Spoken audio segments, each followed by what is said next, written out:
जय गुरु जी, शुक्राना गुरु जी, अनंतम शुक्राना गुरु जी। सारी संगत को भी मेरा सुमन आंटी का प्यार भरा जय गुरु जी। संगत जी, आज मैं आपके लिए शॉर्ट में, बहुत शॉर्ट में गीता का पाठ लेकर के आई हूँ। इसमें आप बहुत बिजी हो तब भी आप इसको बहुत इजीली सुन सकते हैं, समझ सकते हैं। और ये पुरुषोत्तम मास जो चल रहा है, इसमें सुनने का इसको बहुत ही बड़ा सौभाग्य है कि हम इसको सुन पाए। हमारे को जो ये 5 ज्ञानेंद्रियां मिली हैं, ये ईश्वर की भक्ति निरंतर इनसे होती रहे, मुंह से जाप होता रहे, कानों से हम सुनते रहें, आंखों से हम भगवान के दर्शन करते रहें, ये सब हमें इसीलिए मिला है ना। और कर्मेंद्रियां मिली हैं हमें, हम अच्छी जगह जाएं, सत्संग में जाएं, है ना। तो आज मैं आपके साथ जो भगवत गीता की जो मेन है सारांश, मतलब बहुत ही शॉर्ट में, वो सब मैं आपके साथ शेयर करने वाली हूँ। और इसको एक ही एपिसोड में इसलिए शेयर कर रही हूँ ताकि चाहे शॉर्ट में ही सही, किसी ने बिल्कुल भी ना सुनी हो गीता, तब भी वो चाहे शॉर्ट में ही सही एक बार अवश्य सुन ले। और इसको आप ज़्यादा से ज़्यादा लोगों पे शेयर जरूर करें, है ना। शेयर करने से क्या होता है, जन कल्याण। जितना ज़्यादा आप शेयर कर सकें उतना ज़्यादा अच्छा है। तो मैं बताती हूँ, मेरे को ये किसी ने गिफ्ट करी है बुक, तो मेरे को ये बहुत अच्छी लगी। और इसको मतलब बिल्कुल सब बहुत साधारण तरीके से समझाया गया है कि गीता क्या है ना। गीता का उपदेश क्या है, कृष्ण भगवान, श्री कृष्ण भगवान गीता के माध्यम से हमारे से क्या कहना चाहते हैं, है ना। सबसे पहले तो हम समझ लेते हैं इसमें कि गलत धारणाएं क्या हैं। इसके इन्होंने 10 पॉइंट बताए हैं कि इंसान भक्ति क्यों नहीं कर पाता। सबसे पहला रीजन इन्होंने बताया है, जो ज़्यादातर लोग बोलते हैं, मेरे पास भक्ति के लिए समय नहीं है। दूसरा रीज़न है, भक्ति तो केवल बुढ़ापे के लिए होती है। ज़्यादातर लोग ऐसा बोलते हैं और समझते भी हैं। आप देखो, जितनी भी हमारी यंग जनरेशन है वो यही कहती है कि ये तो बुढ़ापे की बात है। नंबर 3 का पॉइंट है, हम में तो बुरी आदतें हैं, इसलिए हम भक्ति मार्ग पर नहीं चल सकते। 4th पॉइंट है, अध्यात्म का व्यवहारिक जीवन से कोई संबंध नहीं है। 5 पॉइंट है, अच्छे कर्म करने चाहिए, भक्ति करने की कोई आवश्यकता नहीं होती। 6 पॉइंट है, भक्ति करने के लिए तो परिवार छोड़ना पड़ता है। 7th पॉइंट है, मेरा मन जाप या भक्ति में नहीं लगता, इसलिए इस सब का कोई फायदा नहीं। 8 पॉइंट है, अच्छे के साथ बुरा और बुरे के साथ अच्छा होता है, इसलिए भी कई लोग भक्ति नहीं करते। ये रीजन दिए गए भक्ति ना करने के। और 2 रीजन और हैं, इसमें भी 8 हुए थे ये। भगवान हमें दुख देते हैं।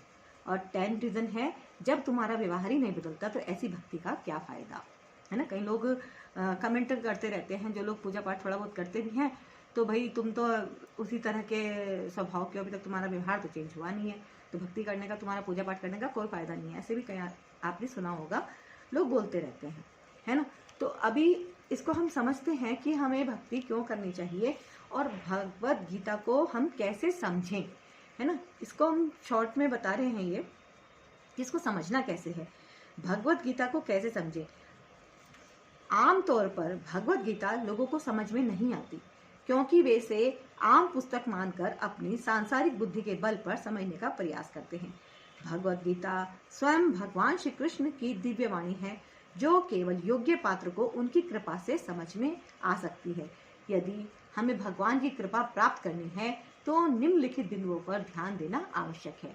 पहला पॉइंट इन्होंने बताया, श्रद्धा और विश्वास। भागवत गीता भगवान श्री कृष्ण द्वारा अपने प्रिय भक्त अर्जुन को इसलिए सुनाई गई थी क्योंकि वह उनमें विश्वास और श्रद्धा रखते थे। उसी तरह यदि हम भी भगवान और इस दिव्य संवाद में श्रद्धा और विश्वास रखें तो भगवान की कृपा से भगवत गीता हमें समझ में आएगी और हम इसकी शिक्षाओं पर चल भी सकेंगे। यदि हम अपने जीवन के संघर्षों की तुलना अर्जुन की परिस्थितियों से करें तो हम पाएंगे कि हमारी समस्याएं कुछ भी नहीं।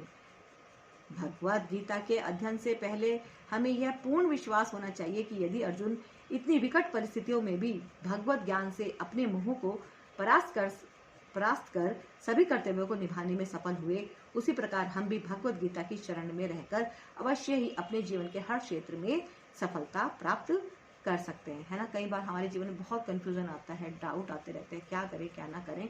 तो इसमें ये बताया है कि जब अर्जुन मोह में फंस गया था, है ना, कि ये मेरे परिवारी जन हैं, उनके साथ मैं कैसे युद्ध करूं, तो उसका मोह खत्म हुआ था, है ना। तो इसमें ये बताया गया है श्रद्धा और विश्वास, पहला पॉइंट।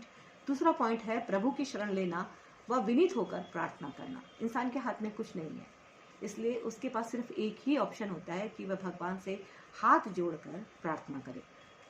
तो इसमें बताया गया है अर्जुन मनुष्यों का प्रतिनिधित्व कर रहे हैं और श्री कृष्ण स्वयं परम पुरुषोत्तम भगवान हैं जो सभी भ्रमों और मोहों से ऊपर हैं।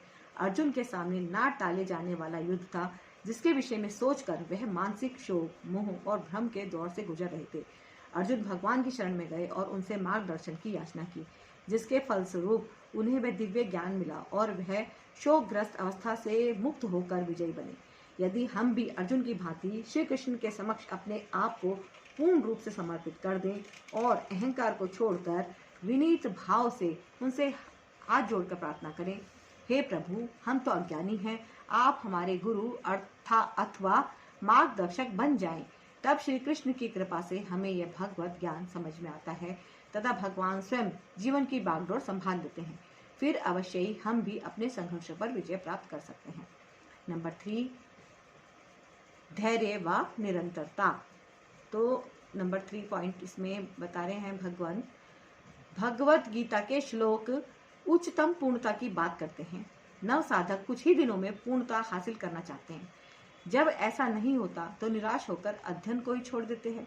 जैसा कि एक विद्यार्थी जब पहली कक्षा में दाखिला लेता है तो उससे कोई यह उम्मीद नहीं करता कि वह पीएचडी की पढ़ाई को समझ जाए, अपितु उसे केवल अपनी कक्षा की पढ़ाई को अच्छे से करने की प्रेरणा दी जाती है और समझाया जाता है कि धैर्य व निरंतरता से लगे रहने पर वह एक दिन पीएचडी भी कर लेगा। वैसे ही नव साधक को धैर्य व निरंतरता के साथ आध्यात्मिक गुरु के मार्गदर्शन में भगवत गीता का अध्ययन करते रहना चाहिए और उनके द्वारा बताए गए नियमों की पालना करते हुए आगे बढ़ना चाहिए। जितना समझ में आ जाए उसे जीवन में उतारने का प्रयास भी करना चाहिए। यह क्रमिक विकास की यात्रा है और उपयुक्त अभ्यास एवं समय के साथ नव साधक भी एक दिन उच्चतम पूर्णता को प्राप्त कर लेता है। नंबर 4, उत्साहित रहना। आत्मा से परमात्मा के मिलन की यह यात्रा करोड़ों जन्मों से चली आ रही है और प्रभु भी हमसे एक दिन में पूर्णता की प्राप्ति की आशा नहीं रखते। यह एक व्यवस्थित प्रक्रिया है और हमें प्रतिशत में अपनी प्रगति को देखना है। इस यात्रा में कई उतार चढ़ाव आएंगे, परंतु स्वयं को उत्साहित बनाए रखना और प्रेरित करते रहना ताकि हम निरंतर इस दिशा में प्रगति कर सकें। यदि संसारी लोग हमारे अंदर के सकारात्मक परिवर्तन को नहीं देख पा रहे, तब भी हमें निराश नहीं होना चाहिए। आध्यात्मिक गुरु के आकलन को गंभीरता से लेना है। उनका मार्गदर्शन और भक्तों का संग उत्साहित रहने में सहायक होते हैं। निराश व्यक्ति तो सांसारिक उपलब्धियां भी नहीं प्राप्त कर पाता, तो फिर बिना उत्साह के आध्यात्मिक उन्नति कैसे कर सकता है। यानी कि अगर हमें आध्यात्मिक उन्नति भी करनी है तो हमें हमेशा उत्साही रहना चाहिए, है ना, डिमोटिवेट नहीं होना चाहिए। इसीलिए सत्संग होते हैं कि सत्संग में हम जाएं तो हमें मोटिवेशन मिलता रहे, है ना। नंबर 5, तर्क वितर्क से बचना। कई लोग होते हैं ना, बहस करते हैं। बहस करने वाले लोगों के साथ आध्यात्म की बातें नहीं करनी चाहिए, ऐसा ये बता रहे हैं। तर्क वितर्क से बचना। भगवान मन व बुद्धि से परे है और उनके ज्ञान को यदि हम तर्क वितर्क लगाकर सांसारिक बुद्धि से समझने का प्रयास करेंगे तो निराशा ही प्राप्त होगी। जैसे एक अनुशासित विद्यार्थी अपने गुरु द्वारा बताए गए मार्ग पर बिना तर्क वितर्क किए शंका रहित होकर चलता है और सफलता भी प्राप्त करता है, वैसे ही जगत गुरु भगवान श्री कृष्ण द्वारा बताए गए इस दिव्य ज्ञान को हमें एक अच्छे शिष्य की भांति बिना शंका और तर्क वितर्क से रहित होकर ग्रहण करने का प्रयास करना चाहिए, जिससे हमें भगवत गीता को समझने में सुनिश्चित ही सफलता मिलेगी। हमें मतलब कि तर्क वितर्क मतलब बहस नहीं करनी चाहिए। भगवत गीता में क्या लिखा हुआ है सिर्फ उसे समझने का प्रयास करना चाहिए, तभी हमें इसमें सफलता मिलेगी। नाम जाप करना। नंबर 6 पॉइंट है नाम जाप करना।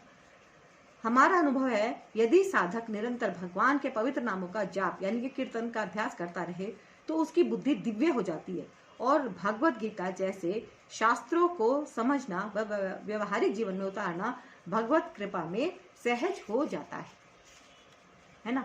तो इसमें क्या है, हमें कंटिन्यूसली भगवान के नाम जाप का सहारा लेना चाहिए जिससे कि हम कंटिन्यू जाप करते रहें। है ना। अगर हमें कुछ नहीं भी समझ में आ रहा है तो कम से कम हम जाप कर तो रहे हैं, जो भी पाप जिस हिसाब से कटने होंगे वो अपने हिसाब से कटते रहेंगे, है ना। तो इसमें जो है बहुत शॉर्ट में सारी गीता का विवरण दिया गया है, पूरा अध्याय 1 से लेकर 18 अध्याय इसमें बहुत शॉर्ट में बताए गए हैं। तो वो मैं आपके साथ शेयर कर रही हूँ ताकि सभी लोग पुरुषोत्तम मास में गीता के अध्याय को पूरा कंप्लीट शॉर्ट में सुन सके।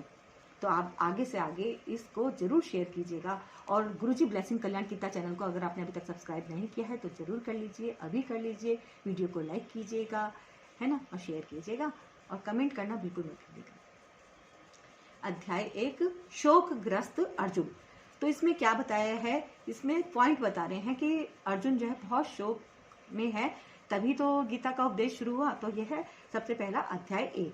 तो इसमें पॉइंट है 10, वो आप ध्यान से सुनिएगा। बस यही सारी बात है कि ध्यान से सुनना है ना।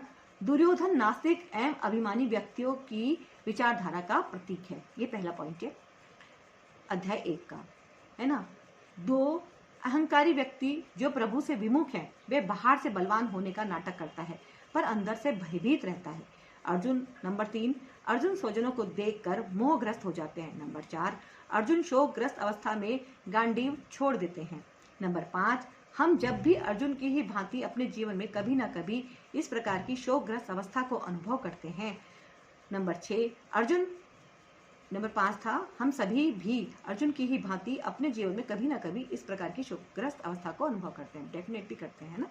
नंबर 6 अर्जुन मोहग्रस्त होने के कारण अधर्मी कौरवों पर दया दिखा रहे हैं, यानी मोहग्रस्त होने पर हम दया का सही उपयोग भी भूल जाते हैं। नंबर 7 हमारे फैसले या कर्म केवल व्यक्तिगत लाभ या हानि पर आधारित होना ही हमारे भ्रमित रहने का कारण है, जबकि हमें कार्य अपने मन के अनुकूल नहीं अपितु समाज कल्याण व भगवान की प्रसन्नता के लिए करने चाहिए।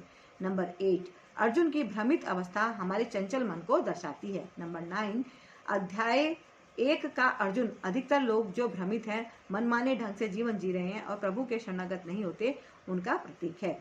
नंबर 10 अर्जुन जैसे कोमल हृदय वाले व्यक्ति आसानी से प्रभु की ओर आकर्षित हो जाते हैं। तो इसमें 10 चीजें बताई हैं पहले अध्याय में कि श्री कृष्ण भगवान क्या कह रहे हैं, तो उसको हम आराम से समझ सकते हैं। तो अगर आपका कुछ अधूरा रह गया हो समझने में, तो आप धीरे धीरे करके उसको दोबारा से रिवर्स करके चलाइए और उसको प्लीज ध्यान लगाकर सुनिए कि अध्याय 1 में श्री कृष्ण भगवान ने क्या उपदेश दिए हैं। अब आ गया है अध्याय 2। अर्जुन ने श्री कृष्ण की शरण ली। अध्याय 2 में बताया गया है अर्जुन ने श्री कृष्ण भगवान की शरण ली। तो इसमें भी पॉइंट्स में है ये, और इसके पॉइंट्स हैं 15। तो नंबर पहला अर्जुन अपनी दुर्बलता को स्वीकार करते हैं, वे विनीत भाव से भगवान की शरण में जाते हैं और उनसे मार्गदर्शन की याचना करते हैं। यह भक्ति की प्रारंभिक अवस्था है। याचना भक्ति की प्रारंभिक अवस्था है ना। नंबर 2 भगवान श्री कृष्ण अर्जुन को आत्मा का ज्ञान देते हैं। भगवान यह समझाते हैं कि शरीर का तो नाश हो जाता है, परंतु आत्मा अजर अमर व अविनाशी है। नंबर 3 सुख दुख तो क्षणिक है और इंद्रिय बोध से उत्पन्न होते हैं। जो व्यक्ति इनमें सम रहता है वह मुक्ति के योग्य है। नंबर 4 हमें अपने कर्तव्य पालन में शोक नहीं करना चाहिए। नंबर 5 कर्तव्य पालन चाहे फल की इच्छा से ही क्यों ना किया जाए, कर्म ना करने से तो बेहतर है। नंबर 6 कर्तव्य पालन फल की इच्छा से रहित व सम होकर करना ही योग कहलाता है। ऐसा निष्काम व्यक्ति चिंता व पाप से मुक्त हो जाता है। नंबर 7 भोग व ऐश्वर्य से आसक्त व्यक्ति भक्ति मार्ग में प्रगति नहीं कर सकता। नंबर 8 कर्म फल का भोग करने वाले कृपण होते हैं। नंबर 9 दिव्य बुद्धि से निष्काम कर्म करने वाला पाप और पुण्य से इसी जीवन में मुक्त हो जाता है। नंबर 10 कछुआ हमें सिखाता है कि इंद्रियों को वश में कैसे रखें। नंबर 11 परम रस का आस्वादन करने से इंद्रिय भोग की लालसा नष्ट हो जाती है। नंबर 12 विषयों का निरंतर चिंतन करने से उनमें अनुरक्ति से कामना व कामना से क्रोध उत्पन्न होता है। नंबर 13 भगवान से जुड़े बिना शांति व सुख का अनुभव असंभव है। नंबर 14 सांसारिक जीवन व आध्यात्मिक जीवन शैली में दिन और रात का अंतर होता है। नंबर 15, हमें समुद्र से ये शिक्षा लेनी चाहिए कि शांति को वही प्राप्त कर सकता है जो इच्छाओं के प्रवाह से विचलित ना हो। तो इसमें श्री कृष्ण ने अध्याय 2 में बताया है कि किस तरह से शांति का अनुभव किया जा सकता है, कैसे किया जा सकता है। जब हम भगवान के साथ जुड़ते हैं, अपने मन के तार को भगवान के साथ हम जोड़ देते हैं, तब हमें आनंद की अनुभूति होती है ना। सांसारिक सुख तो हम भोगते ही हैं, लेकिन वो सिर्फ सुख होते हैं। अगर हमें आनंद, परमानंद चाहिए तो वो हमें केवल और केवल भगवान की, प्रभु की भक्ति से ही प्राप्त होता है। ठीक है, अब अध्याय 3 यह है कर्मयोग। कर्मयोग में श्री कृष्ण भगवान अर्जुन को क्या उपदेश दे रहे हैं, अब आ जाते हैं उस पर। और इसमें 10 पॉइंट मेन बताए गए हैं, तो वो इसमें आप ध्यान से सुनिए। नंबर 1, भगवान के लिए यज्ञ रूप में कर्म करना चाहिए, नहीं तो कर्म इस संसार में बंधन का कारण बनेंगे, है ना। भगवान ने कहा है ना, कर्म किए जाओ और फल की इच्छा मत कर। तो यही चीज है कि कर्म करो और वो सब भगवान को सौंपते रहो, है ना। तो कि ये जो कर्म हम कर रहे हैं, हे भगवान, हमने आपको अर्पित किया है, तो भगवान के लिए यज्ञ रूप में कर्म करना चाहिए, नहीं तो कर्म इस संसार में बंधन का कारण बनेंगे। नंबर 2, भोग लगाकर प्रसाद रूप में भोजन ग्रहण करना चाहिए, क्योंकि जो इंद्रिय सुख के लिए भोजन बनाते हैं वे पाप ही इकट्ठा करते हैं। नंबर 3, जो लोग शास्त्रों की अवहेलना कर इंद्रिय भोग में लगे रहते हैं उनका जीवन व्यर्थ है। नंबर 4, फल की इच्छा त्याग कर कर्म करने से मनुष्य को निश्चित ही भगवत प्राप्ति होती है। नंबर 5, श्रेष्ठ पुरुष जैसे जैसे कार्य करता है, सामान्य मनुष्य उसी के अनुरूप आचरण करते हैं। नंबर 6, जैसे अज्ञानी फलों में आसक्त होकर कर्म करते हैं, वैसे ज्ञानी को फलों से अनासक्त होकर सामान्य जन को प्रेरणा देने के लिए कर्म करना चाहिए।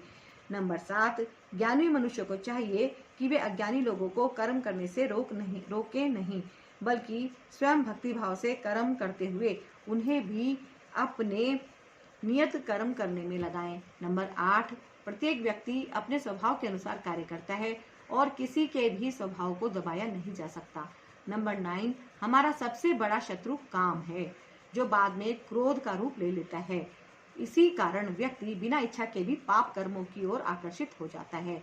नंबर 10, आत्मा को इंद्रियों, मन तथा बुद्धि से परे जानकर दिव्य बुद्धि से मन को वश में करके आध्यात्मिक शक्ति से हमें इस काम रूपी शत्रु को परास्त करना चाहिए, है ना।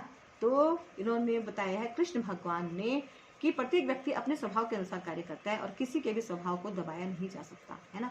तो कर्म तो हमारे ऊपर निर्भर करता है कि हम अपना कर्म क्या कर रहे हैं।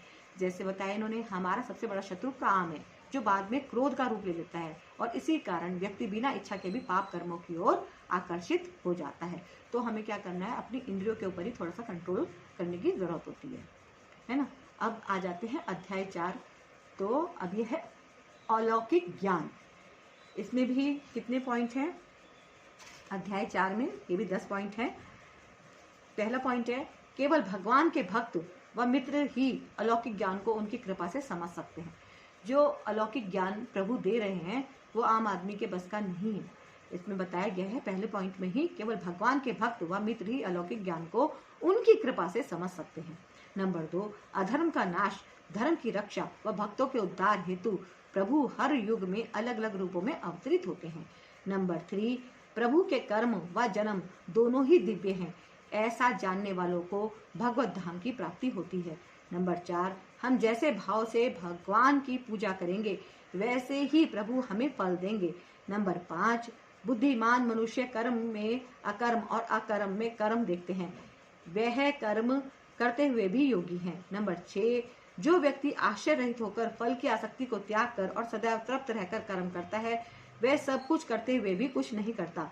यज्ञ के बिना कोई सुखी नहीं रह सकता। नंबर 8, ज्ञान में किया गया यज्ञ भौतिक यज्ञ से श्रेष्ठ है। सभी कर्म यज्ञों की पूर्णता अलौकिक ज्ञान में होती है। नंबर 9, आध्यात्मिक गुरु की शरण में जाना चाहिए, क्योंकि वही हमें अलौकिक ज्ञान से अवगत करवा सकते हैं। श्रद्धावान आध्यात्मिक शांति की अनुभूति करता है, जबकि श्रद्धा विहीन का विनाश हो जाता है। ये 10 पॉइंट है ना। श्रद्धावान आध्यात्मिक शांति की अनुभूति करता है, यानी कि अगर किसी को श्रद्धा है, प्रभु में शक्ति में श्रद्धा है, तो उनको सच में अनुभूति होती है कि ईश्वर है। और जिसके पास कोई श्रद्धा ही नहीं है तो वो कितना भी सत्संग में बैठ ले, कितना भी मंदिर में जा ले, उसको वहां पे भी शांति का अनुभव हो ही नहीं सकता। तो श्रद्धा जरूरी है। तो ये था अलौकिक ज्ञान। अब जो है अध्याय 5 आ गया है। अध्याय 5 में कहते हैं भक्ति युक्त कर्म। तो इसमें भी 10 पॉइंट हैं कि क्या है, क्या भक्ति युक्त कर्म क्या होते हैं, ये कैसे समझाया जा रहा है 10 पॉइंट के माध्यम से। आप उसको भी ध्यान से सुनिए। भक्ति नंबर 1, भक्ति युक्त कर्म निष्काम कर्म से श्रेष्ठ है ना। कि मतलब एक तो हम करे जा रहे हैं, हमारे को कुछ नहीं पता, लेकिन दूसरा हमको समझ में आ गया कि हम भक्ति के साथ जब हम कोई अपना कर्म कर रहे हैं, चाहे वो भगवान को भोग लगाना ही है, हमारी भक्ति है, तो वो ज्यादा श्रेष्ठ है। नंबर 2, जो ना किसी से घृणा करे और ना ही कोई इच्छा और जो द्वंद्वों से रहित है, वही सन्यासी और भव बंधन को सरलता से पार कर सकता है। नंबर 3, भक्ति युक्त कर्म करता हुआ चिंतनशील मनुष्य तुरंत ही परमात्मा को पा लेता है। वह कर्म करता हुआ भी उनमें लिप्त नहीं होता। नंबर 4, जैसे कमल का पत्ता जल में रहकर भी जल को स्पर्श नहीं करता, वैसे ही कर्म फल ईश्वर को अर्पित करने वाला पाप से अछूता रहता है। नंबर 5, कर्म फल से आसक्त और मनमाने ढंग से कार्य करने वाला बंधन में पड़ जाता है, परंतु कर्मों के फल को परमेश्वर को अर्पित करने वाला पूर्ण शांति को प्राप्त करता है। नंबर 6, भगवान किसी के पाप या पुण्य को ग्रहण नहीं करते। अज्ञान के कारण प्रत्येक जीव मोहित रहता है। जैसे सूर्य के आने से अंधकार नष्ट हो जाता है, वैसे ही अलौकिक ज्ञान से अज्ञान नष्ट हो जाता है। नंबर 7, इंद्रियों और विषयों के संयोग से उत्पन्न होने वाले भोग क्षणिक हैं और दुख के कारण हैं, बुद्धिमान उनमें भाग नहीं लेता। नंबर 8, जो मृत्यु से पहले काम, क्रोध और इच्छाओं के वेगों को सहन करने में समर्थ है, वही योगी है और सुखी रह सकता है। नंबर 9, जिसके सब दोष नष्ट हो गए हैं, मन से संशय दूर हो गए हैं और सारे जीवों के कल्याण कार्य में हमेशा लगा रहता है, वह मुक्ति को प्राप्त कर सकता है।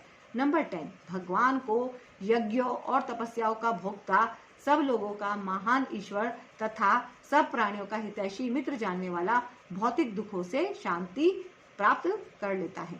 तो ये है 10 भक्ति युक्त कर्म। तो भक्ति युक्त कर्म से क्या बता दिया है इन्होंने, लास्ट में भी बताया है कि भगवान को यज्ञों और तपस्याओं का भोक्ता, सब लोगों का महान ईश्वर तथा सब प्राणियों का हितैषी मित्र जानने वाला, मतलब कि ईश्वर सर्वशक्तिमान है, ऐसे लोगों को भौतिक दुखों से शांति प्राप्त हो जाती है। अध्याय 6 यानी कि अब आ गया है ध्यान योग। क्या हम जो ध्यान करते हैं ना, मेडिटेशन, वो क्या है। नंबर 1, फल की आसक्ति के बिना कर्तव्यों का पालन करने वाले ही सन्यासी तथा योगी हैं। सांसारिक संकल्पों का त्याग किए बिना कभी कोई योगी नहीं बन सकता। नंबर 2, मन ही हमारा मित्र व शत्रु भी हो सकता है। जिसने मन को वश में कर लिया, मन उसका मित्र है, और जो ऐसा ना कर पाए, मन उसका शत्रु बना रहेगा। नंबर 3, मन को जीतने वाला शांति प्राप्त कर परमात्मा में लीन रहता है। वह सुख दुख, सर्दी गर्मी एवं मान अपमान आदि में एक सा रहता है। नंबर 4, जो आहार विहार में, कर्म करने में और सोने जागने में संतुलन बनाए रखता है, उसके सारे दुख योगाभ्यास द्वारा नष्ट हो जाते हैं। नंबर 5, जैसे दीपक की ज्योति वायु रहित स्थान पर हिलती डुलती नहीं, उसी प्रकार नियंत्रित मन वाला योगी अभ्यास में स्थिर रहता है। यही है मेडिटेशन, है ना।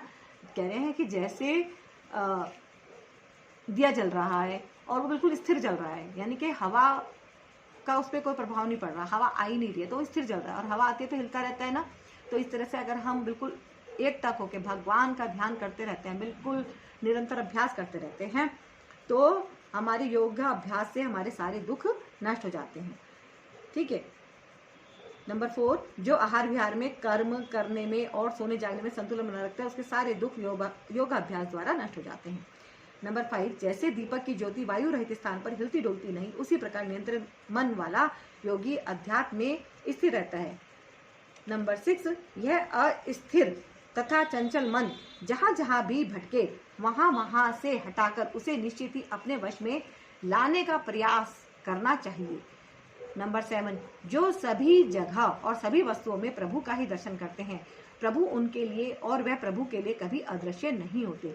नंबर 8, मन की चंचलता के कारण उसे वश में लाना कठिन है, पर असंभव नहीं। निरंतर अभ्यास और वैराग्य से इसे वश में लाया जा सकता है। नंबर 9, भगवत प्राप्ति करने वाले का कभी पतन नहीं होता। असफल योगी पुण्य लोकों में भोग करने के बाद धनवानों, सदाचारियों या योगियों के कुल में जन्म लेने के बाद सफलता के लिए प्रयास करते हैं। नंबर 10, जो सदैव अंतःकरण में प्रभु चिंतन करता है, पूर्ण श्रद्धा से उनकी दिव्य प्रेम भक्ति में लीन रहता है, वह सभी योगियों में सर्वोत्तम है। अब आगे हम अध्याय 7 पे आ रहा है परम ज्ञान। परम ज्ञान में क्या बता रहे हैं श्री कृष्ण भगवान, आप वो भी ध्यान से सुनिए। इसमें भी 10 बातें बहुत इंपॉर्टेंट बताई हैं। पहला पॉइंट है, बहुत ही कम लोग भक्ति पथ पर चलने का प्रयास करते हैं और उनमें से भी विरला ही कोई भगवान को जान पाता है। नंबर 2, इस जगत में जड़ चेतन जो कुछ भी है वो भगवान की अपरा शक्ति अर्थात पृथ्वी, जल, अग्नि, वायु, आकाश, मन, बुद्धि और अहंकार तथा पराशक्ति जीवात्मा से उत्पन्न होता है। नंबर 3, सारे जगत की उत्पत्ति तथा प्रलय का मूल कारण भगवान है। यह सारा जगत उन पर वैसे ही निर्भर है जैसे धागे में मोती पिरोए रहते हैं। नंबर 4, भगवान जल का स्वाद, चंद्र और सूर्य का प्रकाश, सब वेदों में ओंकार, आकाश में शब्द, मनुष्य की योग्यता, पृथ्वी की सुगंध, अग्नि का तेज, सब प्राणियों की जीवनी शक्ति और तपस्वियों का तप है। नंबर 5, अलौकिक त्रिगुणी माया को पार कर पाना कठिन है, परंतु जो प्रभु की शरण में आ जाते हैं वे सरलता से उसे पार कर जाते हैं। नंबर 6, 8, दुखी, जिज्ञासु, अर्थार्थी यानी धन के इच्छुक जो लोग होते हैं, अर्थार्थी और ज्ञानी, ऐसे 4 प्रकार के पुण्यवान लोग भगवान को भजते हैं। 7, नंबर 7, जो ज्ञानी अनन्य भाव से सदैव प्रभु भक्ति करते हैं वे सर्वश्रेष्ठ हैं, क्योंकि भगवान उन्हें अत्यंत प्रिय हैं और वे प्रभु को प्रिय हैं। ऐसे महात्मा अति दुर्लभ हैं। नंबर 8, कम बुद्धि वाले लोग देवताओं की पूजा करके नाशवान फल प्राप्त करते हैं। देवताओं की पूजा करने वाले देवलोकों को जाते हैं और भगवान की भक्ति उनके परम धाम को प्राप्त करते हैं। नंबर 9, भगवान सबके लिए प्रकट नहीं होते क्योंकि वे योग माया से छिपे रहते हैं और इसी कारण मूर्ख यह नहीं जान पाते कि भगवान अजन्मे और अविनाशी हैं। नंबर 10, जो श्री कृष्ण को भौतिक जगत, समस्त देवताओं और यज्ञों का नियंत्रण जानते हैं वे मृत्यु के समय भी उनके चिंतन में ही लीन रहते हैं। कहते हैं मृत्यु के समय अगर कृष्ण भगवान का चिंतन किया जाता है तो उनको गोलोक की प्राप्ति होती है, कृष्ण भगवान के धाम की प्राप्ति होती है। और किसी भी कारण से किसी के साथ कोई बैर है तो उसको क्षमा करना जरूरी कहा गया है, नहीं तो इंसान फिर भटकता ही रहता है। तो इसमें 10 नंबर में यही बताया गया है, जो श्री कृष्ण को भौतिक जगत, समस्त देवता और यज्ञों का नियंत्रक जानते हैं वह मृत्यु के समय पर भी उनके चिंतन में ही लगे रहते हैं। अध्याय 8, परम धाम की प्राप्ति। इसके पॉइंट्स हैं, अविनाशी व अलौकिक जीवात्मा को ब्रह्मा, उसके नित्य स्वभाव को अध्यात्म और भौतिक शरीर से होने वाली क्रियाओं को कर्म या सकाम कर्म कहते हैं। नंबर 2, निरंतर बदलती प्रकृति, अधिभूत भगवान का विराट रूप, अधिदैव और सबके हृदय में स्थित परमात्मा को अधियज्ञ कहा जाता है। नंबर 3, मृत्यु के समय प्रभु का स्मरण करने वाला भगवत धाम को जाता है, जबकि संसार को स्मरण करने वाला पुनर्जन्म पाता है। नंबर 4, भगवान का हर समय चिंतन करते हुए अपने सभी कर्तव्यों का पालन करना चाहिए। नित्य निरंतर प्रभु को याद करने वाले सरलता से उन्हें प्राप्त कर लेते हैं। नंबर 5, यह नश्वर भौतिक संसार एक दुखालय है। बुद्धिमान इस वास्तविकता को समझकर प्रभु भक्ति में लीन रहते हैं। वे भगवत कृपा से प्रभु के आनंदमय नित्य धाम को प्राप्त करते हैं। नंबर 6, भगवान का धाम नित्य और आनंद से परिपूर्ण है, जिसे प्राप्त करना ही परम गति है। वहां पहुंचकर जीव फिर दुखों से भरे इस नश्वर संसार में नहीं आता। नंबर 7, परम पुरुष से बढ़कर और कोई नहीं है, वह सारे जगत में व्याप्त है, सभी प्राणी उनमें रहते हैं और उन्हें अनन्य भक्ति से ही प्राप्त किया जा सकता है। वेदों को पढ़ने से, यज्ञ, दान तथा तप आदि करने से जो पुण्य फल प्राप्त होता है वह भक्त को सरलता से ही प्राप्त हो जाता है, अतः वह परम धाम को प्राप्त कर लेता है। अब आगे है हम अध्याय 9 पे, यह है परम गोपनीय ज्ञान, सीक्रेट ज्ञान। नंबर 1, इसमें क्या बताते हैं श्री कृष्ण भगवान गीता में। पहला पॉइंट है, दोष रहित भक्तों को भगवान अपना अति उत्तम पवित्र ज्ञान देते हैं। श्रद्धा विहीन लोग भगवान को प्राप्त नहीं करते और जन्म मृत्यु के चक्कर में फंसे रहते हैं। नंबर 3, भगवान की अध्यक्षता में ही प्रकृति जड़ तथा चेतन को रचती है और इसी कारण सारा जगत परिवर्तनशील है। प्रभु सारे कर्म विरक्त होकर करते हैं और किसी कर्म में बंधते नहीं। नंबर 4, जब भगवान मनुष्य रूप में अवतरित होते हैं तो मूर्ख लोग परमेश्वर के व्यक्तित्व को नहीं जान पाते और उनकी उपेक्षा करते हैं। भगवान ने मूर्ख उन लोगों को कहा है जो उनके साकार रूप की दिव्यता को नहीं मानते। भगवान वह सत्ता है जो सब कुछ कर सकते हैं, तो फिर यह कहना कि भगवान साकार नहीं हो सकते केवल अज्ञान है ना। कई लोग कहते हैं ना कि भगवान साकार नहीं हो सकते, है ना, यानी कि वो भौतिक शरीर नहीं प्राप्त कर सकते, लेकिन ऐसा नहीं है, वो भौतिक शरीर भी प्राप्त कर लेते हैं। नंबर 5, ऐसे मोहग्रस्त लोग आसुरी तथा नास्तिक विचारों को ग्रहण करते हैं और उनकी आत्मा कल्याण की आशा नष्ट हो जाती है। नंबर 6, दैवी प्रकृति पर आश्रित मोह मुक्त महात्मा दृढ़ निश्चय से सदा प्रभु के नाम और गुणों का कीर्तन करते हैं। वे भगवत प्राप्ति के लिए यत्न करते हैं, भगवान की वंदना करते हुए भक्ति भाव से निरंतर उनकी पूजा करते हैं। नंबर 7, भगवान वैदिक अनुष्ठान, यज्ञ, मंत्र, परम लक्ष्य, पालक, स्वामी, शरण देने वाले, शुभ चिंतक, आधार, संसार के अविनाशी बीज, जगत के आश्रय, पिता, माता, पितामह व शुद्धि करता है। एक प्रकार से वह सब कुछ है। नंबर 8, जो भक्त अनन्य भाव से भगवान को भजते हैं उनकी सभी आवश्यकताओं को प्रभु पूरा करते हैं और जो कुछ भी उनके पास है उसकी रक्षा भी करते हैं। नंबर 9, जो श्रद्धालु भक्तजन दूसरे देवताओं को पूजते हैं वे भी भगवान की ही अनुचित ढंग से पूजा करते हैं। नंबर 10, देवताओं की पूजा करने वाले देवलोकों को जाते हैं जबकि भगवान के भक्त उनके नित्य परम धाम को जाते हैं। नंबर 11, प्रेम पूर्वक भक्ति भाव से अर्पित पत्र, पुष्प, फल या जल भगवान अवश्य ही स्वीकार करते हैं। नंबर 12, हम जो करते हैं, खाते हैं, यज्ञ में आहुति देते हैं, दान करते हैं और जो भी तप करते हैं वे भगवान को अर्पित करते हुए करना चाहिए। नंबर 13, भगवान किसी से द्वेष नहीं करते और ना ही किसी को प्रिय मानते हैं। उनके लिए सभी प्राणी एक समान हैं, किंतु जो भगवान की प्रेमा भक्ति में लीन हो जाते हैं उन्हें वे अपना मित्र बना लेते हैं। नंबर 14, अगर भगवान के किसी भक्त से कोई अपराध हो भी जाए तब भी हमें उसे साधु ही मानना चाहिए। वह तुरंत ही अपनी गलती को सुधारकर शांति को प्राप्त करता है। प्रभु भक्तों का कभी विनाश नहीं होता। नंबर 15, जो मनुष्य प्रभु में सदैव मन लगाएगा, उनका भक्त बनेगा, पूजा करेगा और उन्हें ही नमस्कार करेगा, वह निश्चय ही भगवान को प्राप्त कर लेगा।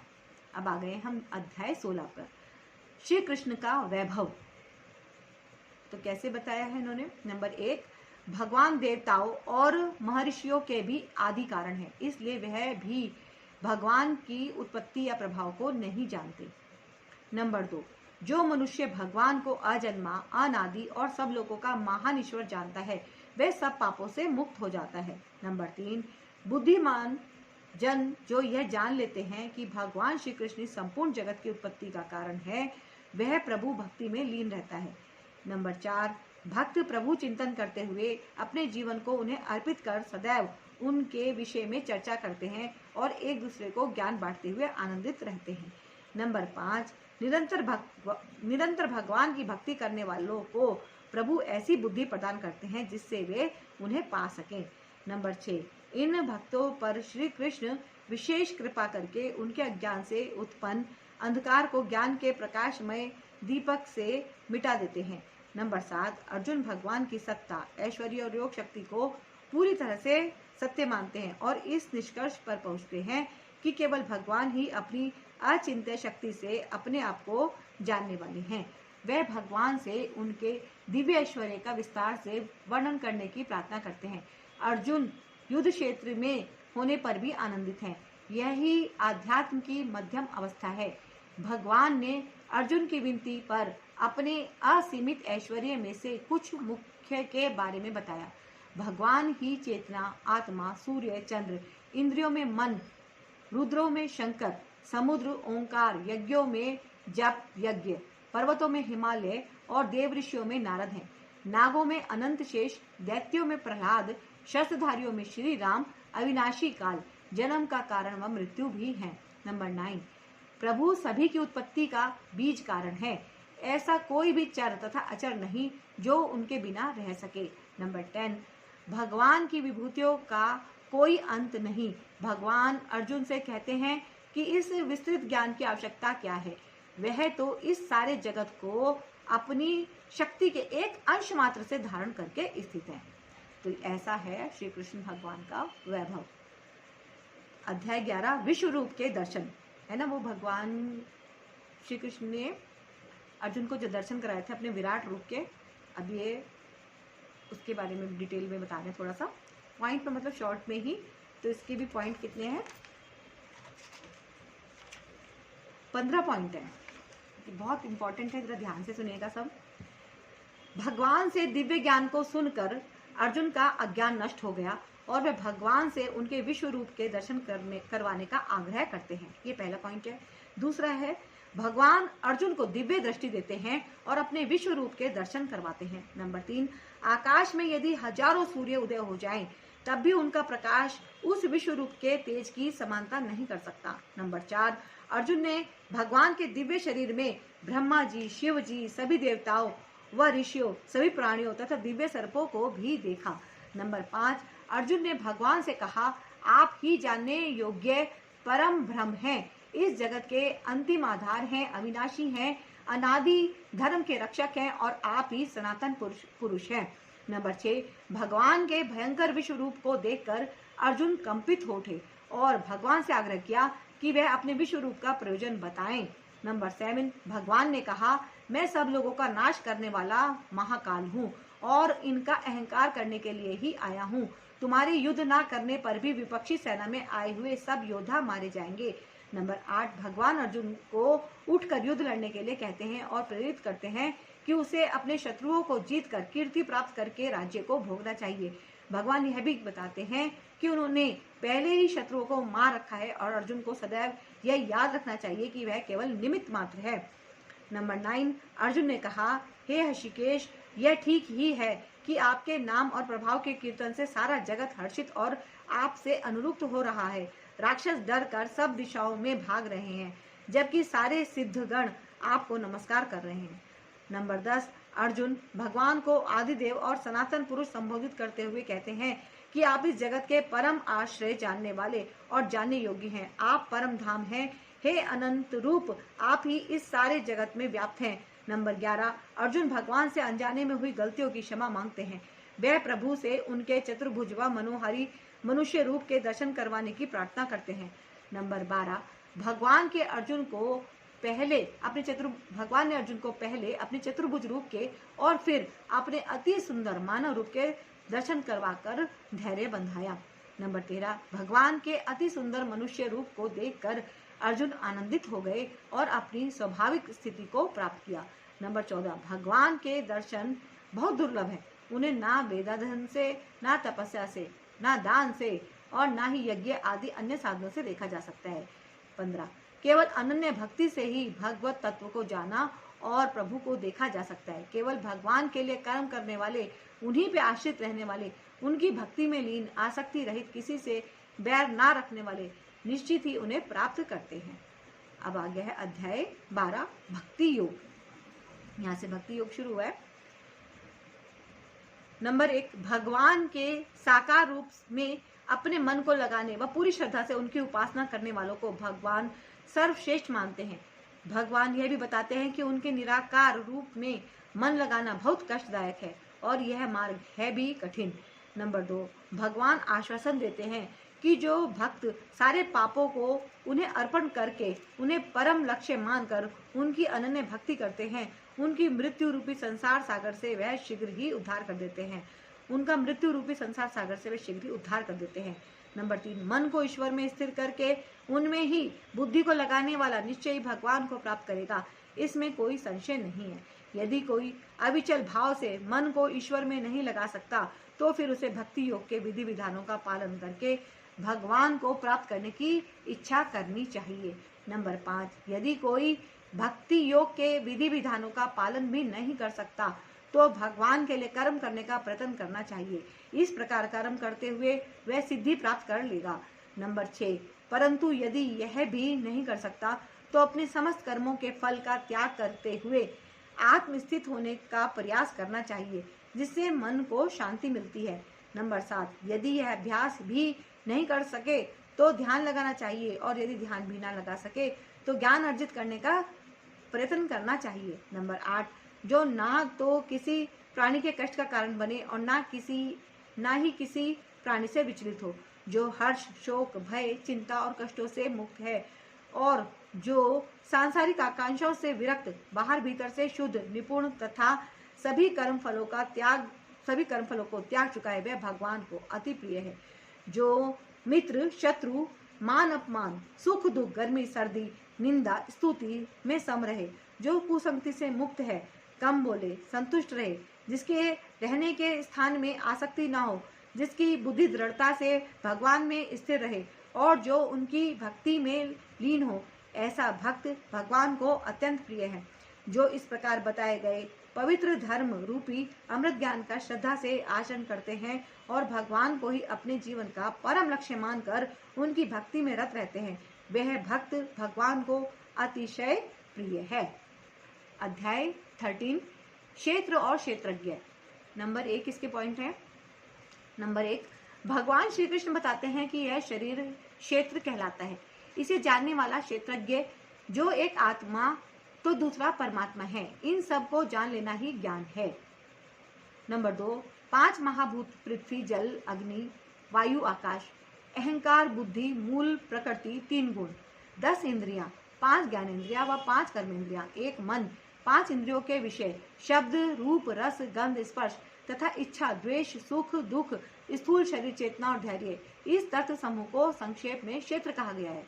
3, विनम्रता, अहिंसा, क्षमा, सादगी, गुरु की सेवा, पवित्रता, मन और इंद्रियों को वश में करना, वैराग्य, समभाव, अटल भक्ति, साधारण मनुष्य के समूह से अप्रीति और सदा आध्यात्म तत्व की खोज। भगवान ने इस सब को ज्ञान बताया और इससे जो प्रतिकूल है वह सब अज्ञान।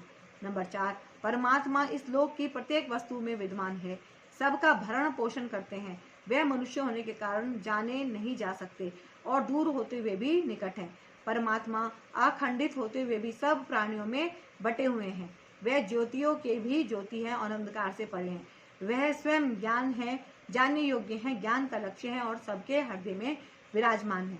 भगवान कहते हैं इस ज्ञान को वास्तव में अनेक भक्त ही समझ सकते हैं और यह जानकर उनके स्वरूप को प्राप्त होते हैं। नंबर 7, जो भी घटित हो रहा है उसकी निमित्त प्रकृति है और जीवात्मा ही इस संसार में सुख दुख भोगने का उत्तरदायी है। नंबर 8, प्रकृति में रहने वाला पुरुष अर्थात जीवात्मा प्रकृति से उत्पन्न होने वाले गुणों को भोगता है और गुणों का संग ही उसके भली बुरी योनियों में जन्म लेने का कारण है। नंबर 9, जो इस प्रकार पुरुष और प्रकृति को गुणों समेत जानता है उसकी वर्तमान स्थिति चाहे जो भी हो, यहाँ पर वह दोबारा जन्म नहीं लेता। नंबर 10, कुछ मनुष्य ध्यान लगाकर, कुछ ज्ञान योग से तथा कुछ अन्य धर्म योग से अपने भीतर परमात्मा को देखने का प्रयास करते हैं। नंबर 11, कुछ मनुष्य ऐसे हैं जो स्वयं आध्यात्मिक ज्ञान से अवगत ना होते हुए भी दूसरों से सुनकर भगवान की उपासना करने लगते हैं। ऐसे श्रुति परायण मनुष्य भी जन्म मृत्यु के सागर को पार कर जाते हैं। नंबर 12, जो सभी प्राणियों में परमेश्वर को आत्मा के साथ स्थित देखता है और इस नश्वर शरीर में दोनों को अविनाशी समझता है, वही वास्तव में देखता है। नंबर 13, जो परमात्मा को समान रूप से सर्वत्र स्थित देखते हैं वे अपने मन से अपना पतन नहीं करते और परम गति को प्राप्त होते हैं। नंबर 14, जो यह देखते हैं कि सारे कार्य निश्चित ही प्रकृति द्वारा किए जाते हैं और आत्मा कुछ भी नहीं करती, वही वास्तव में देखते हैं। नंबर 15, जिस प्रकार सर्वत्र व्याप्त होने पर भी आकाश सूक्ष्म होने के कारण लिप्त नहीं होता, उसी प्रकार देह में सर्वत्र रहते हुए भी आत्मा लिप्त नहीं होती। अध्याय 14 तीनों गुणों का रहस्य। इसके पॉइंट है। नंबर 1, जितने भी शरीरधारी प्राणियों की उत्पत्ति होती है उनकी उत्पत्ति का स्थान भगवान की प्रकृति है और भगवान ही बीज स्थापन करने वाले पिता हैं। नंबर 2, भौतिक प्रकृति तीनों गुणों सतोगुण और रजोगुण और तमोगुणों से युक्त है। यह तीन गुण अविनाशी आत्मा को इस देह में बांध लेते हैं। सतोगुण अधिक निर्मल होने के कारण प्रकाश प्रदान करने वाला और सब प्रकार के पाप कर्मों से मुक्त करवाने वाला है। इस गुण में स्थित प्राणी सुख और ज्ञान की आसक्ति से बन जाते हैं। सांसारिक आकांक्षाओं और तृष्णाओं से रजोगुण की उत्पत्ति होती है और यह देहधारी जो कर्म फल की आसक्ति में बांध लेता है, सब देहधारियों को मोहित करने वाला तमोगुण अज्ञान से उत्पन्न होता है। वह प्रमाद, आलस्य और निद्रा द्वारा मनुष्य को बांधता है। कभी कभी सतोगुण, रजोगुण और तमोगुण को पराजित करके प्रधान बन जाता है तो कभी रजोगुण सतोगुण और तमोगुण पर हावी हो जाता है और कभी तमोगुण सतोगुण और रजोगुण पर हावी हो जाता है। नंबर 7, पुण्य कर्म का फल सात्विक और निर्मल कहा गया है। रजोगुणी कर्मों का फल दुख और तमोगुणी कर्मों का फल अज्ञान होता है। 8, सतोगुण से ज्ञान पैदा होता है, रजोगुण से लोभ तथा तमोगुण से पागलपन, मोह और निश्चित ही अज्ञान पैदा होता है। 9, सतोगुण में स्थित व्यक्ति ऊपर के लोकों में जाते हैं, रजोगुणों में स्थित मध्य पृथ्वी लोक में जाते हैं और जो अत्यंत निम्न तामसिक प्रवृत्ति के हैं वे नीचे के लोकों में जाते हैं। नंबर 10, जब बुद्धिमान व्यक्ति तीनों गुणों के अलावा किसी और को करता नहीं देखता और इन तीनों गुणों से उसे परमात्मा को जानता है, वह भगवान के दिव्य स्वभाव को प्राप्त करता है। नंबर 11, तीन गुणों को पार करके देहधारी जन्म, मृत्यु और बुढ़ापे के दुखों से छूट जाता है और अमृत रूप परमानंद को भोगता है। नंबर 12, जो सुख दुख में, निंदा प्रशंसा में, प्रिय अप्रिय में सम रहते हैं, जो मित्र और शत्रु के साथ एक सा व्यवहार करते हैं, जो मिट्टी के ढेले, पत्थर और स्वर्ण को एक समान देखते हैं, जो स्थिर है और जिन्होंने भौतिक कार्यकलापों का परित्याग कर दिया है, वे पुरुष गुणातीत हैं। नंबर 13, जो बिना विचलित हुए अनन्य भक्ति भाव से भगवान की सेवा करते हैं, वह तुरंत इन तीनों गुणों को लांघकर ब्रह्म पद पर ऊपर उठ जाते हैं। नंबर 14, भगवान ही उस अमर अविनाशी निराकार ब्रह्म का आधार है, जो सनातन धर्म और दिव्य आनंद है। आ गए हैं हम अध्याय 15 पे, पुरुषोत्तम की प्राप्ति। इसके पॉइंट हैं। नंबर 1, भगवान श्री कृष्ण एक शाश्वत पीपल के पेड़ के उदाहरण से बताते हैं कि जीवात्मा कैसे जन्म मृत्यु के चक्कर में उलझी रहती है। नंबर 2, हमें विरक्ति के मजबूत शस्त्र से संसार रूपी पेड़ के जड़ को काटकर भगवान के शरणागत होना चाहिए ताकि हमें परम धाम की प्राप्ति हो सके। नंबर 3, जो मान तथा मोह से मुक्त हैं, जिन्होंने आसक्ति के दोष को जीत लिया है, जो सदा आध्यात्मिक चिंतन में लगे रहते हैं, जिनकी कामनाएं नष्ट हो चुकी हैं और जो सुख दुख के द्वंद्वों से मुक्त है, ऐसे मोह रहित मनुष्य अविनाशी परम पद को प्राप्त करते हैं। नंबर 4, भगवत धाम को प्राप्त करने के बाद व्यक्ति फिर इस दुख से परे भौतिक जगत में वापस नहीं आता। भगवान का धाम उनके निज से स्वतः प्रकाशित रहता है। वहाँ सूर्य, चंद्रमा और अग्नि के प्रकाश की आवश्यकता नहीं होती। नंबर 5, जीवात्मा प्रकृति के बंधन के कारण मन सहित 6 इंद्रियों से संघर्ष करती है। एक शरीर से दूसरे शरीर को जाते हुए मन सहित इंद्रियों के समूह को साथ ले जाती है और नए शरीर प्राप्त कर उनके माध्यम से सब इंद्रिय विषयों का भोग करती है। भगवत प्राप्ति के लिए प्रयत्नशील योगी यह सब जान लेते हैं, जबकि अशुद्ध मन वाले अज्ञानी यत्न करने पर भी इसे जान नहीं सकते। भगवान अपनी शक्ति से सभी प्राणियों को धारण करते हैं, चंद्रमा बनकर समस्त वनस्पतियों का पोषण करते हैं, प्राणियों के शरीर में पाचन अग्नि के रूप में अन्न को पचाते हैं। भगवान समस्त प्राणियों के हृदय में रहते हैं, उन्हीं से स्मृति, ज्ञान और विस्मृति होती है। समस्त वेदों द्वारा जानने योग्य वेदांत के रचयिता तथा वेदों को जानने वाले भगवान ही हैं। नंबर 9, सृष्टि में 2 प्रकार के जीव हैं, क्षर और अक्षर, च्युत अथवा अच्युत। भौतिक जगत में सभी जीव क्षर और आध्यात्मिक जगत में सभी जीव अक्षर होते हैं। इन सबसे परे पुरुषोत्तम भगवान है, जो सबका पालन पोषण करते हैं।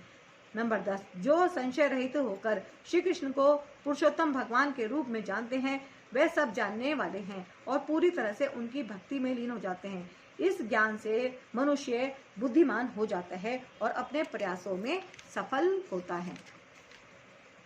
अब आ गए हम अध्याय 16 पे, दैवी और आसुरी गुण।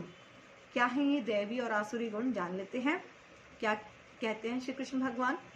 नंबर 1, निर्भयता। मन की शुद्धि, आध्यात्मिक ज्ञान का अभ्यास, इंद्रियों पर नियंत्रण, दान, ज्ञान, यज्ञ करना, तप, स्वास्थ्य, सरलता, अहिंसा, सत्य, क्रोध से मुक्ति, त्याग, शांति, प्रियता और निंदा न करना दिव्य गुण है। नंबर 2, सभी के प्रति करुणा भाव, लोभ से मुक्ति, शालीनता, लज्जा, स्थिरता, तेज, क्षमा, धैर्य, पवित्रता, शत्रुता के भाव से तथा प्रतिष्ठा की इच्छा से मुक्ति, यह सब भी दिव्य गुण है जो दैवी प्रकृति से संपन्न लोगों में पाए जाते हैं। नंबर 3, अहंकार, पाखंड, अभिमान, क्रोध, कठोरता और अज्ञान आसुरी प्रकृति वाले लोगों के गुण हैं।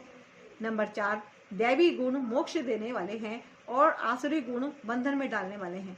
भगवान अर्जुन से कहते हैं कि उसे शोक नहीं करना चाहिए क्योंकि वह दैवी गुणों के साथ जन्मा है। नंबर 5, आसुरी स्वभाव वाले मनुष्य उचित और अनुचित का भेद नहीं जानते, उनमें अशुद्ध सदाचार और सत्य नहीं होता, उनमें शुद्धता, सदाचार और सत्य नहीं होता।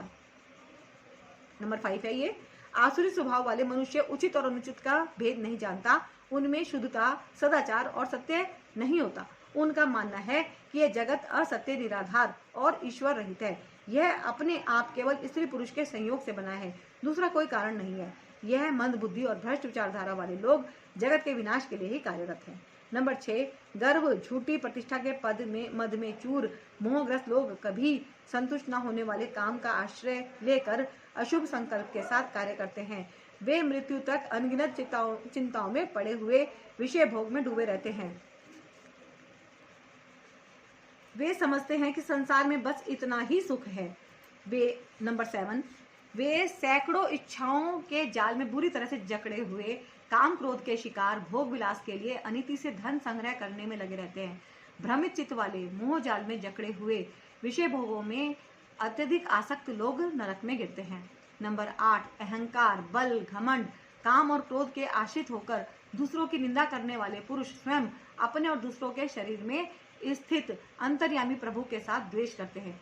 ऐसे नीच पुरुषों को भगवान संसार में बारंबार आसुरी योनियों में ही डालते हैं। नंबर 9, काम, क्रोध तथा लोभ ये 3 नरक के द्वार हैं जो आत्मा का नाश करते हैं, इसलिए इन तीनों का त्याग कर देना चाहिए और आत्मा के कल्याण के लिए योग्य आचरण कर परम गति को लक्ष्य बनाना चाहिए। नंबर 10, शास्त्रों के विधान को छोड़कर मन माना आचरण करने से ना सिद्धि, ना सुख तथा ना ही परम गति मिलती है। इसलिए कर्तव्य और अकर्तव्य का निर्णय करने के लिए शास्त्र को ही प्रमाण मानना चाहिए और संसार में शास्त्रों के अनुसार ही कर्म करना उचित है। अध्याय 17, श्रद्धा, दान, भोजन आदि के प्रकार। नंबर 1, इसमें भी पॉइंट्स में लिखा हुआ है। अध्याय 17 है ये। हर व्यक्ति की श्रद्धा गुणों के आधार पर सात्विक, राजसिक या तामसिक हो सकती है। कड़वे, खट्टे, तीखे, चटपटे आदि भोजन राजसिक हैं और दुख व शोक पैदा करते हैं। बासी, नीरस, 3 घंटे पहले पका, जूठा व अपवित्र वस्तुओं से बने भोजन तामसिक है जो नींद, पागलपन और आलस्य को बढ़ाता है। नंबर 3 प्रकार के यज्ञ फल की इच्छा के बिना कर्तव्य मानकर मन को स्थिर करके शास्त्र विधि के अनुसार किया गया यज्ञ सात्विक है। भौतिक लाभ की इच्छा से या घमंड से किया गया यज्ञ रासिक और शास्त्र के आदेशों के विरुद्ध वैदिक मंत्रों, दक्षिणा, प्रसाद वितरण और श्रद्धा से विहीन होकर किया गया यज्ञ तामसिक है। नंबर 4, 3 प्रकार के तप हैं। परमात्मा, ब्राह्मण, गुरुजन और विद्वानों का पूजन तथा पवित्रता, सरलता, ब्रह्मचारी और अहिंसा शारीरिक तप हैं। मन को ना दुखाने वाले सत्य, प्रिय और हितकर वचनों को बोलना तथा वैदिक ग्रंथों का निरंतर उच्चारण वाणी का तप है। मन की प्रसन्नता, शांत स्वभाव, गंभीरता, आत्म संयम और शुद्ध मनोभावना मन का तप है। नंबर 5, परम श्रद्धा और बिना फल की इच्छा के जो पुरुष इन तीनों प्रकारों का तप करते हैं वे सात्विक है। जो तप सत्कार, मान और पूजा कराने के लिए दंभ पूर्वक किया जाता है वह राजसी है। जो तप मूर्खतावश अपने को पीड़ा देते हुए तथा दूसरों का अनिष्ट करने के लिए किया जाता है वह तामसी है। नंबर 6, 3 प्रकार के दान कर्तव्य समझकर बिना प्रतिफल की आशा के देश, काल और पात्र को ध्यान में रखकर दिया गया दान सात्विक है। बिना इच्छा के या फिर प्रतिफल की आशा से दिया गया दान रासिक है। उचित स्थान और समय का विचार किए बिना कुपात्रों को बिना सत्कार किए या अनादर से दिया गया दान तामसिक है। नंबर 7, श्रद्धा के बिना किए गए हवन, दान, तप या किसी भी कर्म को असत कहते हैं, उससे इस लोक में या परलोक में कुछ भी हित नहीं होता। अध्याय 18 अभी आ गया है यहाँ पे गीता का सारांश। इसको आप स्पेशल ध्यान से सुनिएगा, सबके सब जितने भी लोग इसको सुन रहे हैं, और वीडियो को शेयर जरूर कीजिएगा, है ना, क्योंकि इसमें बहुत शॉर्ट में बताया गया है सब कुछ, और पुरुषोत्तम मास में सुनने का तो विशेष लाभ है ना। बिना लाभ के तो समझ में नहीं आएगा कुछ भी, तो लाभ जब जुड़ जाता है एक शब्द, और आध्यात्मिक लाभ इससे प्राप्त होगा। तो आप सभी इसको जरूर पूरा का पूरा अवश्य ध्यान से सुने, 18 के 18 अध्याय सुने, और ये सारांश है इसलिए इसको थोड़ा सा स्पेशल सुने। तो इसमें भी पॉइंट्स हैं, ज़्यादा पॉइंट नहीं है इसमें, 20 पॉइंट्स। गीता का सारांश इसमें बताया गया है। नंबर 1, सांसारिक इच्छाओं से प्रेरित कर्मों के त्याग को विद्वान लोग संन्यास कहते हैं, और सब कर्मों के फल के त्याग को बुद्धिमान लोग त्याग कहते हैं। नंबर 2, यज्ञ, दान और तपस्या वाले कर्मों को छोड़ना नहीं चाहिए, बल्कि उन्हें अवश्य ही कर्तव्य समझकर आसक्ति और फल की कामना के बिना करना चाहिए। यह महात्माओं को भी पवित्र करने वाले हैं। अपने नियत कर्मों का त्याग करना उचित नहीं है, मोहवश, ये नंबर 3 है, अपने नियत कर्मों का त्याग करना उचित नहीं है, मोहवश किया गया त्याग तामसिक है, और शारीरिक कष्ट के डर से नियत कर्मों का त्याग रासिक है। कर्म यदि कर्तव्य समझकर आसक्ति और फल की इच्छा का त्याग कर किया जाता है तो ऐसा त्याग सात्विक है। अतः कर्म फलों का त्याग करने वाले ही यथार्थ में त्यागी हैं। नंबर 4, कर्म के 5 कारण हैं। शरीर, कर्ता अर्थात जीवात्मा, मन सहित इंद्रियां, नाना प्रकार की चेष्टाएं और परमात्मा।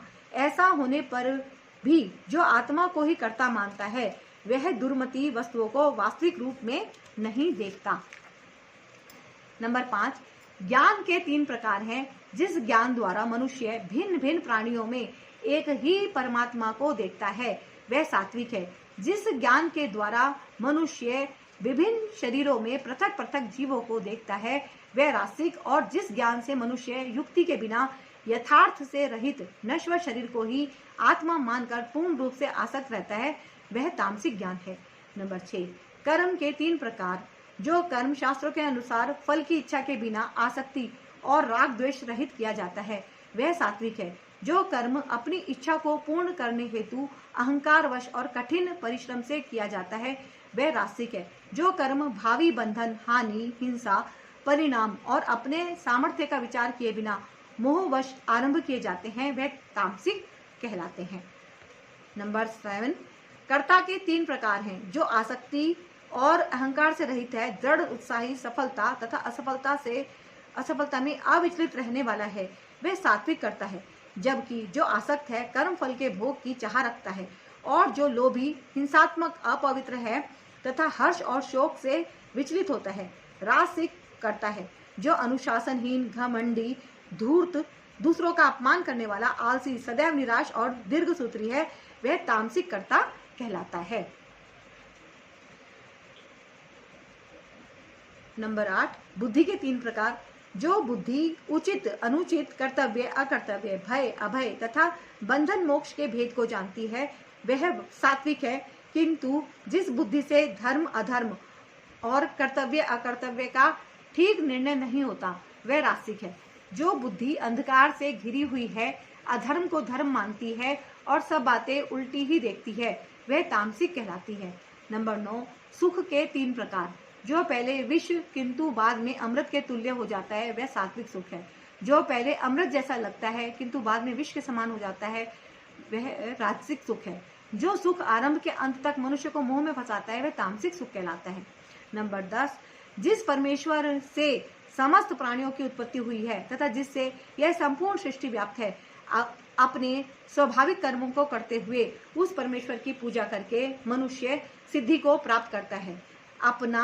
नंबर 11, अपना स्वाभाविक कर्म कभी नहीं त्यागना चाहिए, भले ही वह दोष युक्त क्यों ना हो।